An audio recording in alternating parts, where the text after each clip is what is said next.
Hi guys, and welcome to Angling For You, and today you join me at the fantastic Four Ways Fishery, and we're on Lakeside Pool today. And what are we doing? We're doing a little bit of testing. It's roughly a year, just over, maybe a month over when we were last here. I've been trying to get back with work and the pandemic and all sorts of crazy stuff, but we're back here. We're on the same peg as we were last time, 26, 27. The wind's blowing into his face. Fingers crossed we have somewhat, even half the day that we did last time we came. So what are we doing now? I've been talking to many different people over this year, and you know, they always ask about cage fishing, and it's something that they want to use in the winter, but can I fish it in the summer, or can I fish it in the autumn? And the answer is yes, you can fish it all year round. And the reason they ask this question may sound simple to a few people, and you know, you think, well, obviously, but it's not to everyone. The method feeders, there's a lot of different types of feeders out there, and sometimes the old cage feeder gets discounted. So that's what we're going to fish today. It's going to be a Preston inline cage feeder, effectively. We'll go through obviously the rig and everything like that, but it's a little bit special also because we've got a little bit of bait to test, and it's always fun to test out new products. And this product that we've got today is Teddy Fisher. Now, I'll be honest, I've not heard a lot about this, so this will be a really good test as to see what it's like in regards to texture when we mix it, in regards to how it works in the water, and if we catch actual fish on it, which is obviously the main reasons we're using it today. So I'm going to just quickly blast through a few of the different types that we've got in this wonderful little package to test out. So this one that they're calling is a rival range, and this is an all-rounder. To be honest, it looks a little bit like a krill based ground bait, and straight by looking at through the bag it looks really fine, and that's really important to me, and we'll smell it obviously when we open it up, and it looks like it's got a few particles in there, and it says a premium mix of cereals combined with high quality crushed pellets. Now these are a kilo.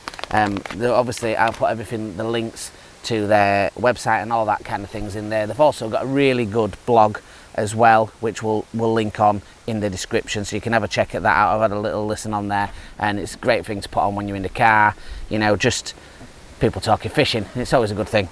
So we've got that one there as well. We've got another all-rounder, which is a green version of that red, and then we've got some additives. Now I've seen the guy who fishes for Angling Times, and he's tested these out as well to success. He did it in the winter and he got by putting this Excite green crush in there as an additive, he did quite well. Caught quite a few silvers, but obviously we're fishing in winter. So along with it, and another reason why I'm at Four Ways is because you can use any pellets you want. So these ones are their micro pellets, 2mm, tiger nut flavour. I love tiger nut flavour. We're going to be mixing them up independently and then folding those through the ground bait just to give some particles for the fish to feed on. Along with this, they're their version of Special G, or Special Green they call it. Again, looks a nice little fine mixture, and you know, the good thing is on the back of here it shows you all the different languages, so if you do buy it, you know, and you're not too great with English, you can read that and you're away. And they've got a couple of ones that they're called River Big ones, which are aimed at barbel and chub. This one's a hemp and halibut, and the other one's a lamprey and squid. So really good ground baits. Again, loads of particles in there, slightly brown and slightly red, to use for that kind of fishing. Now what I'm going to do is put both of those back in there, because we'll use those when we get on the river. We've also got in here some liquid Scopex, which comes, it looks like a 250ml. Let's have a look, it might be 200. And I've spilt it a little bit, but it does smell lovely.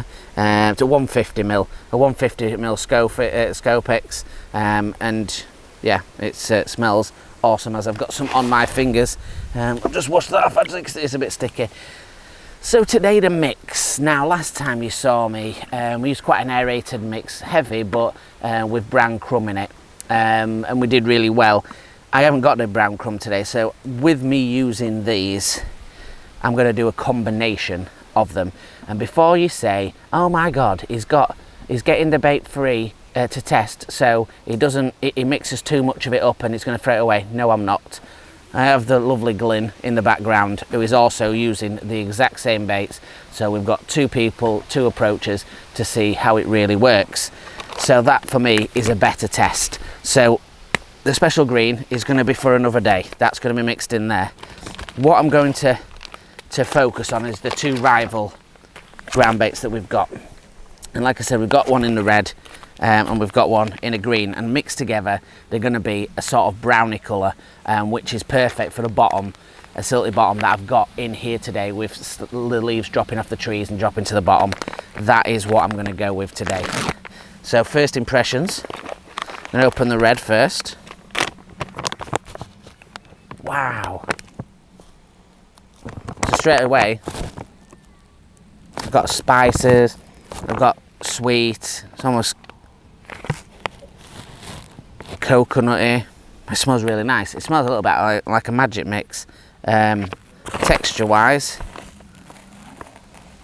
texture feels quite, I won't say it was like a milled kind of texture. It has got some feel to it. It's quite coarse but still fine. So it'd be interesting to see if it feels to me like it'd be quite an aerated mix. So what we're going to do is go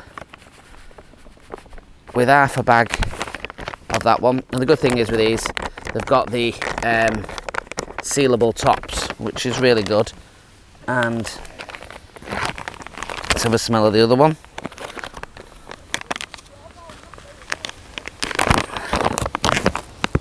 Whoa, wow. And again, that one smells like quite spiced, almost Christmassy in smell. So again, texture, very similar texture. I'm going to mix half of that into there, and then we're going to put, I'm not going to wait like I did on the Angling Times, I'm going to put some of this ground bait additive into it. I'm going to give it a smell first, but I want the boost, I want the flavour, I want the draw. The wind's towards us at the moment, fingers crossed it stays that way, and we can pull a few fish.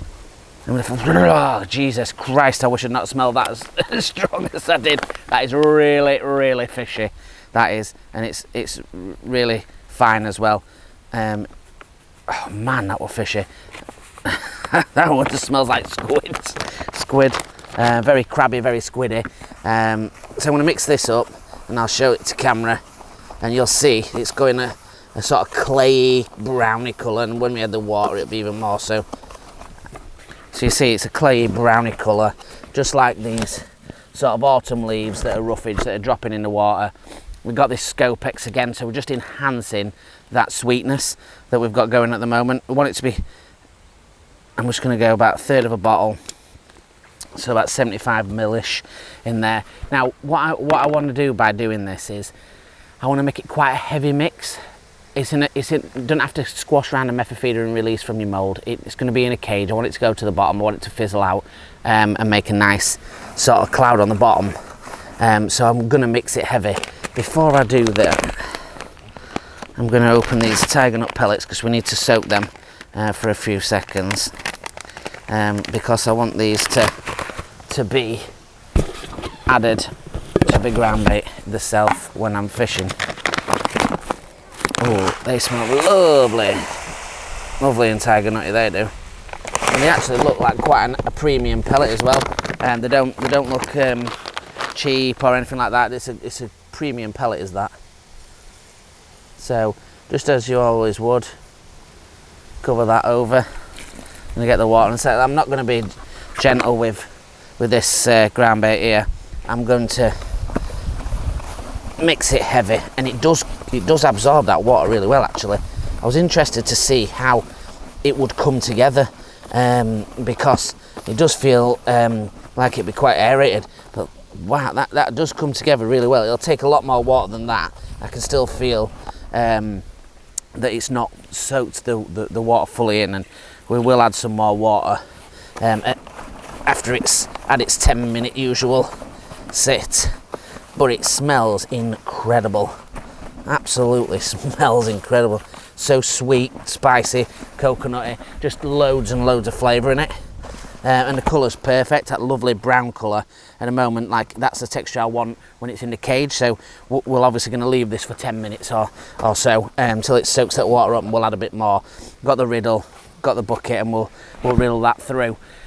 So do join us in a couple of minutes and we'll see how that looks. Right boys, so we can see it's coming together nicely. It's been sat there. If I hold it now, it's just a little bit drier than it was. It's still got moisture in it, but it's just still a little bit drier. So what we do need to do is just keep adding a little bit by bit until we've got quite a heavy mix that's going to stay in that feeder. It's not massively deep, six foot or so. We don't need it to be like pate, but certainly just want to. That's perfect, and we'll get when we run that through the riddle, that'll be absolutely spot on. So let's do that. What I tend to do is tip out the bait. Can't tell you, it honestly smells like a Christmas pudding. This it smells amazing. So I'm going to put that back on top, and then I'll lift it through. It's just a bit, so I want the depth. If you try and do it into there, when you do a bit of ground bait, there's no space for it to drop in. So better to just tip it into that, and then into your bucket to riddle, and then back into that little tub or whatever you've got. You know, it's just sometimes better to have a bucket when you're doing a bit more bulk. If you're mixing it up for a margin session, or you're doing a natural venue where you're going to be putting quite a bit in, you know, to attract bream and stuff like that. And we're just taking this time, just pushing it through. We could throw it all in at once, but you know, you end up getting it over and losing half of it and pushing it over its sides, and then it with lumps in your ground bait, and that's not the point of what we want to be doing. Get that last little bit in there.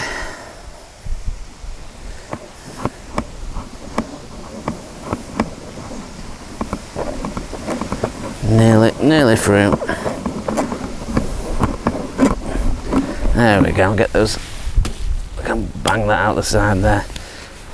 Give mine a little shake, and what we're left with is a wetted but beautifully soft ground bait that balls up really easily, and is going to be absolutely perfect for what I need. And then you can join me on the box. That's Glenn's. Join me on the box. We'll put some micros in it. We'll put some 4 mils, and we'll also put some sweet corn, that's the word, in there as some free particles, and then hopefully we'll get fishing.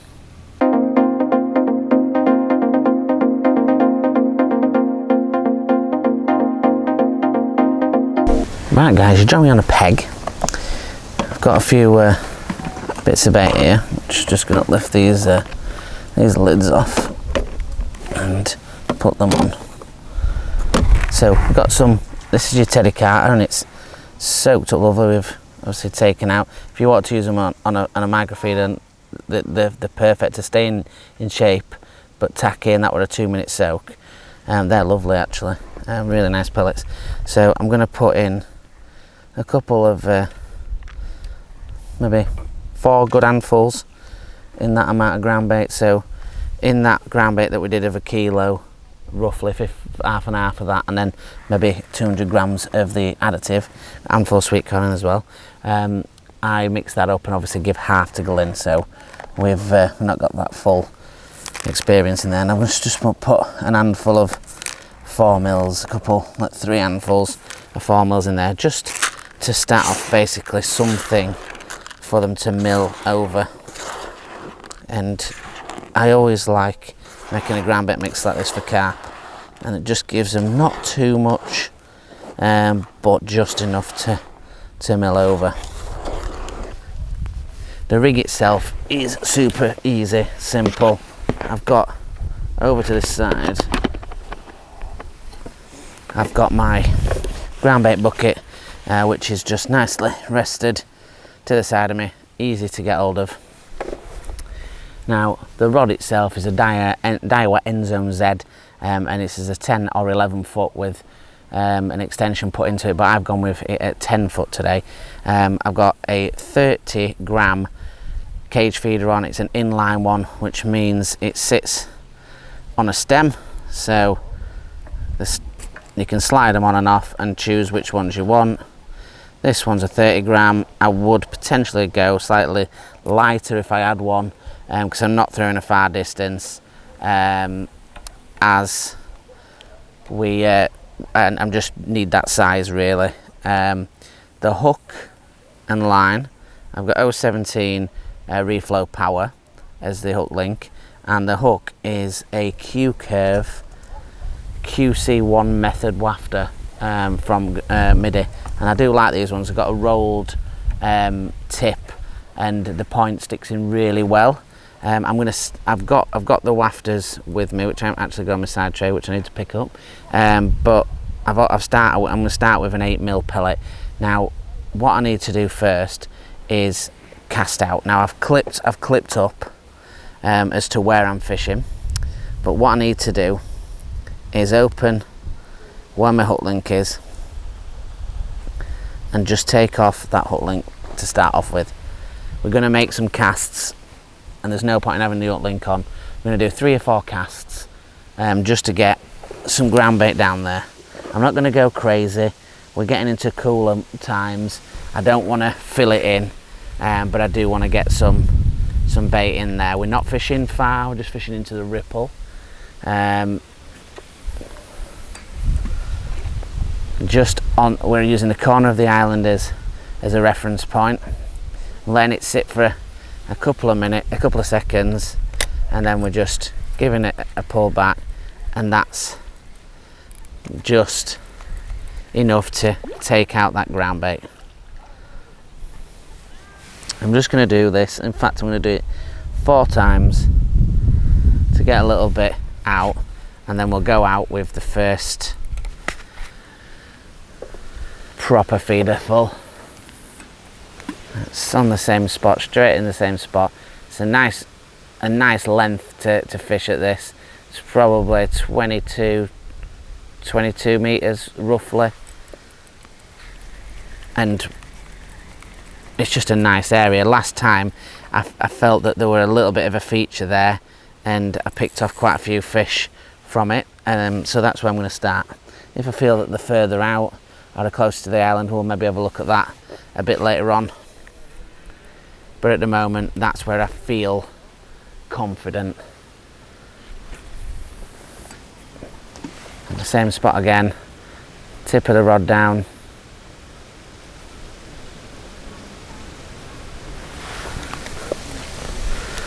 pull out that ground bait, and 1 more cast, and we can click that hook link back on and get fishing. And I do remember last time the first few fish I had were silvers and small, like sort of 4 ounce carp, 5 ounce carp, really small fish. I think I maybe had a couple to 10 ounce, but then when the big ones turn up, they turn up. I'm going to start with that 8mm pellet and just edge my bets that they're going to turn up straight away. Who knows, but we'll find out, won't we?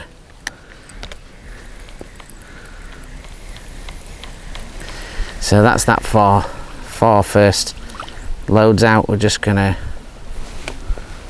quickly click on the hook link. Now this is important when you do the hook links, and you put in hook links back on.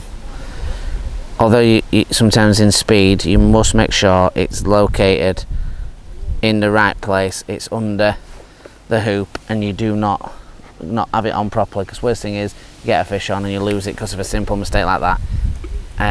It's tough to take, and believe me, I've done it. Let's get that one out. Nearly killing the coot in the process. It landed that right on its head, and we've got everything set to hand as always. Right next to me is the rod, tip just off the tip of the water, in a really good accessible position, landing that handle to my left.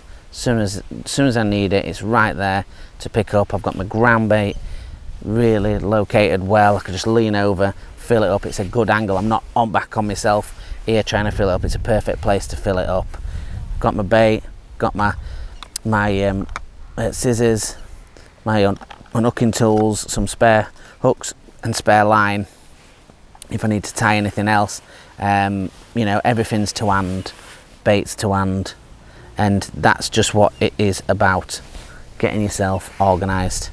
Now, it may not be an instantaneous thing, I'm not expecting it to be instant, but hopefully we'll get some fish on the bank. I'm not going to, the water's not red hot, as you'd imagine, but it's not freezing, and I'm not going to leave it for absolutely ages. What I want to do is still maintain sort of about 3 to 4 minutes time, and then I'll get another feeder load in there.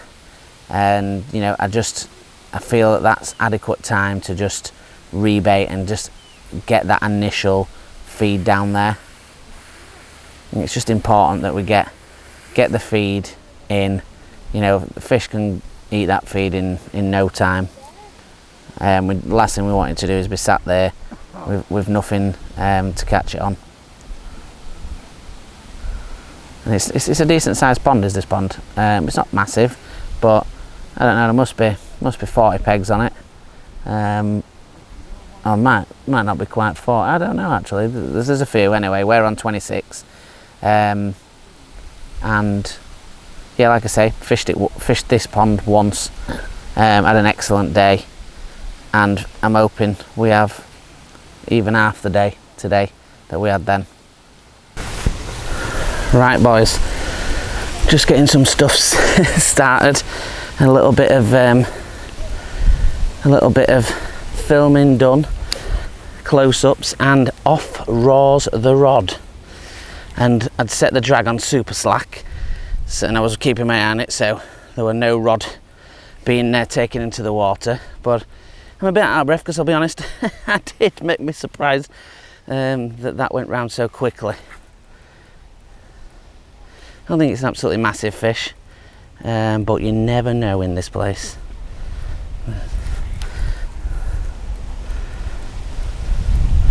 A lovely bite, and just took line out.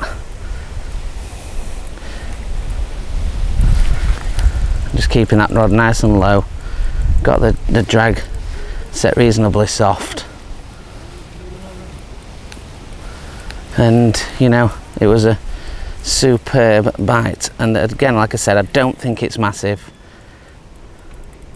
but it's probably a carp, I would have thought. He's certainly not happy about being hooked, that is for sure, when you come into that shallow water. Then we've got Glyn to the side of me, who is laughing to himself because we've caught one so quickly, but he's woken up now. And this is what I'm saying, guys, like I'm using light gear here. It's a light line, light rod. This is where I can get away with getting these bigger fish in with that same scenario. And that's how I landed so many of them last time, because of the light gear. And all it is just tightening the drag little bit by little bit as you're getting the fish closer. And the thing I remember is still apparent. They are so fit, the fish here.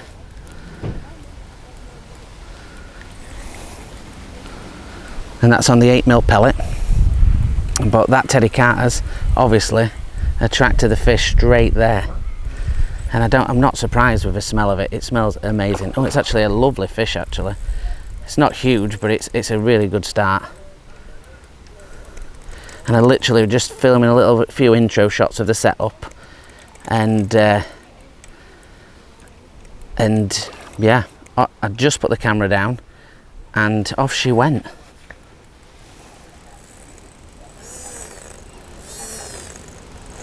And you can see, and this drag's not set super light, but we're only using 5 pound Maxima line. Now that might seem silly to a lot of people, but I use light lines, I use light rods. It's fishing and not catching in it. You want a little bit of a fight, and I'm certainly getting that. But what I have done this time is I've put me bigger net on, because last time I had to swap through a couple of nets. I did not expect the size of the fish, and we've got the bigger nets on today, ready. Got the Frenzy 20-incher ready to accept some of these nice fish.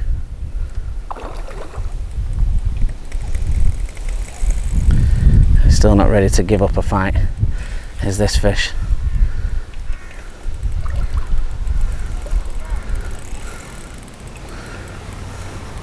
And I have seen him. It's a mirror. It's a nice fish.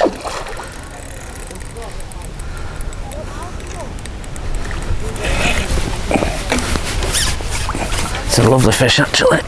Oh, it's a wedge, and it's not let us down with the size of fish. And this is why I use those Q-curve hooks, and they're sticking absolutely fantastically. And that is a good sized lump to start the day. That is actually into double figures on the first fish. No, it's not, maybe not doubles, but it's very close. And he's hooked perfectly, like I said, with that Q-curve hook in the bottom lip.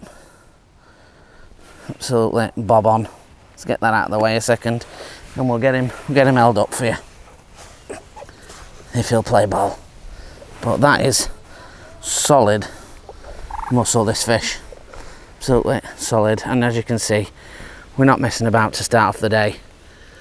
Absolute whacking great carp to start, and Teddy Carter's doing the business. Lovely fish. Let's get him back and see if we can get another.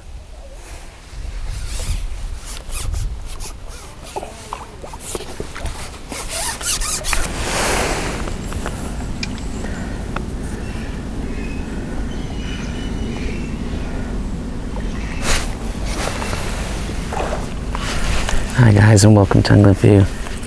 Today join me at Moorfield Farm Fishery, and what we're doing is we're attaching the second part of a video that we start to film at Four Ways Fishery, and that's testing out these Ted Carter baits. Now, unfortunately, when we went to Four Ways Fishery, no fault of anything, we had that first fish, and everywhere, everybody on that pond, we struggled. So undeterred, we wanted to come back and try out this bait, and we've got exactly the same ground bait mix as we did earlier on in the video, and literally I have put that in first cast, and that is a munter. First cast, and literally that is as about first cast as I can possibly say. No bait added whatsoever. That was literally genuinely first cast, and that is a whopper to start. It's an absolute unit of a fish to start on there. Let's get him unhooked. Hooked right in the muscle. There we go, that's the hook out. Let's see if he behaves for camera, as he's came in relatively easy. This is where it might get fun. So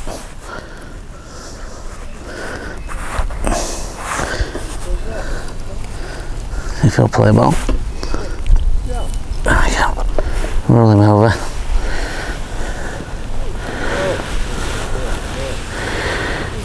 Not the prettiest of fish, but he's an absolute solid munter to start the day. And this, boys, that was literally the first cast.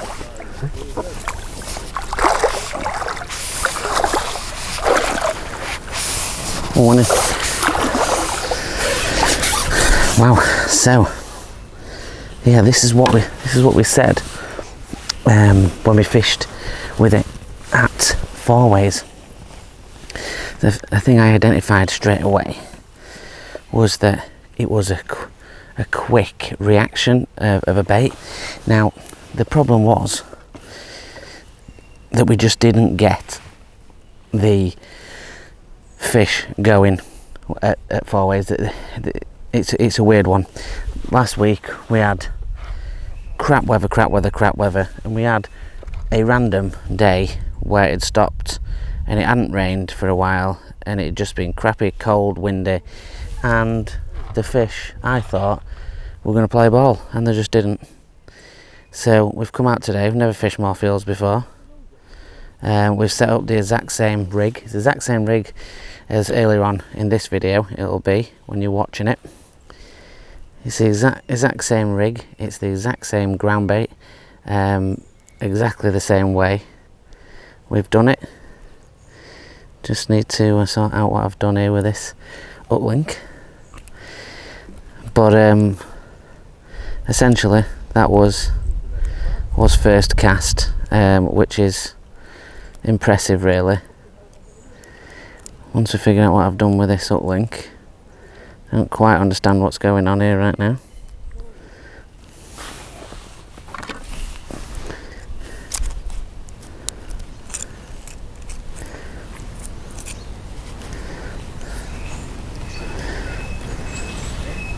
Right, there we go.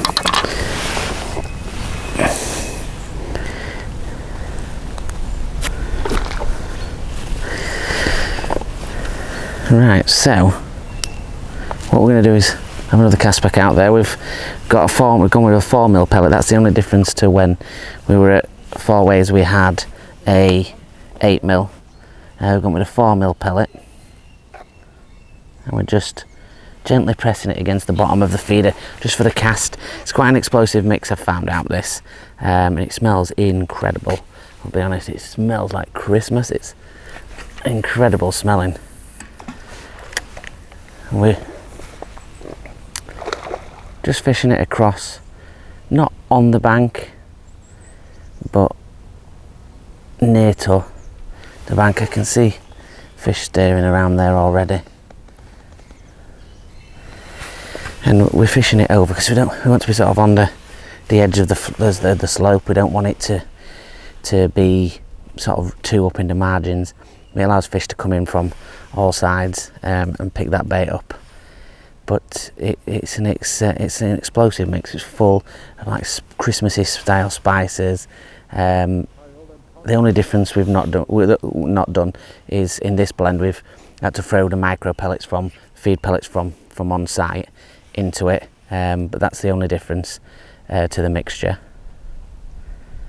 Getting little touches, and I didn't expect to have a decent fish like that first chuck, to be honest. I thought it'd be a lot more of the smaller carp or F1s that I've been seeing around. I'm getting touches on there again,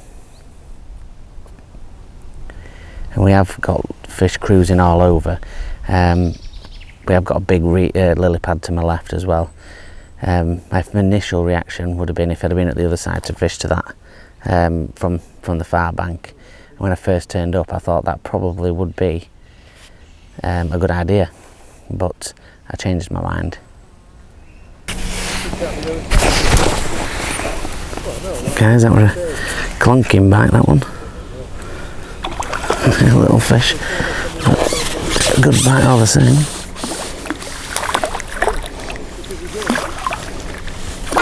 Little carp.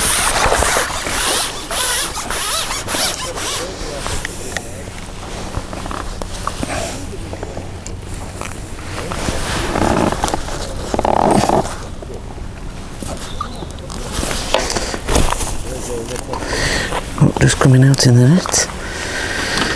Put that to the side. Lovely. Lively little carp. There we go, lovely. Lively little fish. Let's get him back in.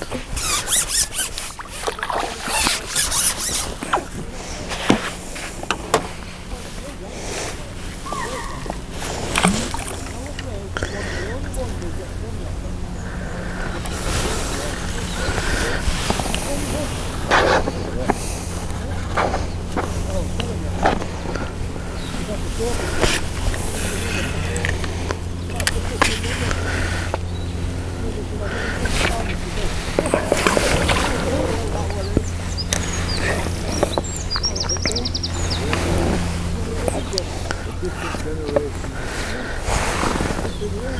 There's different generations. Yeah, I want to say. We're going to cut and stone with those.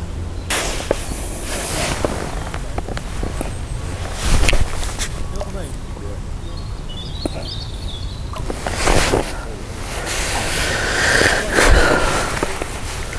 Right guys, into another fish. Nice little mirror to finish. And he is.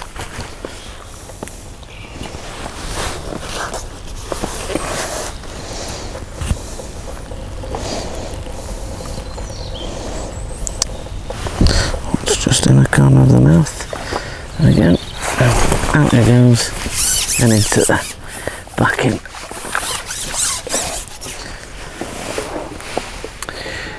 Right guys, so let's head to carp baits. What do we think? I think there's a lot of good baits out there and a lot of good ground baits, and a lot of bait companies that do it independently. But what doesn't happen very often is that when they do it independently, they get the same kind of quality as what you're buying on your big manufacturers, and I think that's what they do. I think the spices and the smoothness and the feel of the ground bait to mix is really good.